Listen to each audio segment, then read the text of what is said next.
снова 10 лет. Стих «Ветер войны», автор Степан Кадашкинов. Как много было тех героев, чьи неизвестные имена навеки взяла с собой в свой край невидимый война. Они сражались беззаветно, патрон последний берегли, их имена проносят ветром, печальным ветром той войны.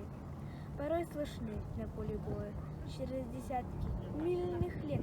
Прикрой меня, прикрой, Коля, и вспыхнет вдруг ракетой свет.